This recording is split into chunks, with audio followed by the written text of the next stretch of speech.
ఓ భక్తుడు ఇలా అంటాడు, యేసు ప్రభు వారిని రోమా సైనికులు పట్టుకోవటానికి వచ్చినప్పుడు మల్కు అనే ఆయన యేసయ్యను బంధించడానికి ముందు వస్తాడు కదా.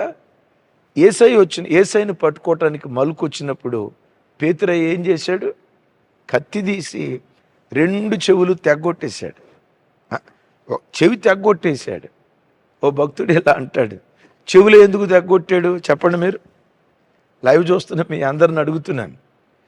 పేతురు వారు చెవులే ఎందుకు తెగ్గొట్టాడు? ఎందుకు తెగ్గొట్టాడు చెప్పమంటారా? తెలిసిన వాళ్ళు కింద కామెంట్ బాక్స్లో రాయండి. చెవులే ఎందుకు తెగ్గొట్టాడంటే పేతురు వారి పూర్వపు వృత్తి చేపలు పట్టే వృత్తి.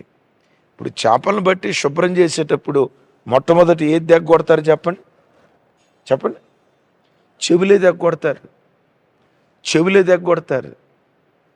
చేపలు బట్టి వాటిని శుభ్రం చేసేటప్పుడు చెవులు తెగ్గొట్టినట్లుగా పేతురయ్య సేవకు వచ్చిన తర్వాత కూడా పాత అలవాట్లు పోలా. ఏది?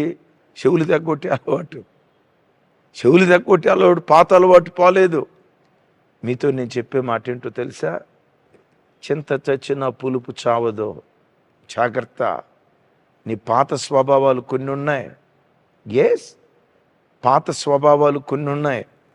ఒకప్పుడు అక్రమ సంబంధం నీ పాత స్వభావమా? చచ్చే వరకు జాగ్రత్తగా ఉండాలి ఈ విషయంలో. డ్రగ్స్కి అలవాటు పడిన జీవితమా? చచ్చే వరకు జాగ్రత్తగా ఉండాలి సుమి. బెట్టింగ్స్కి అలవాటు పడిన జీవితమా? చచ్చే వరకు జాగ్రత్తగా ఉండాలి. డ్రింకింగ్కి బానిసైన జీవితమా? చచ్చే వరకు జాగ్రత్తగా ఉండాలి.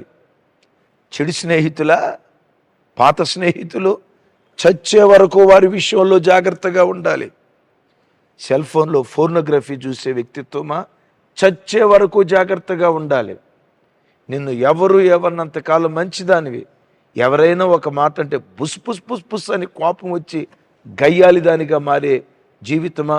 చచ్చే వరకు నీ పాత స్వభావం విషయంలో జాగ్రత్తగా ఉండాలి. ఏ రోజు సిలువేయాలి? క్రైస్తవుడు ఏ దినం సిలువను ధరించాలి?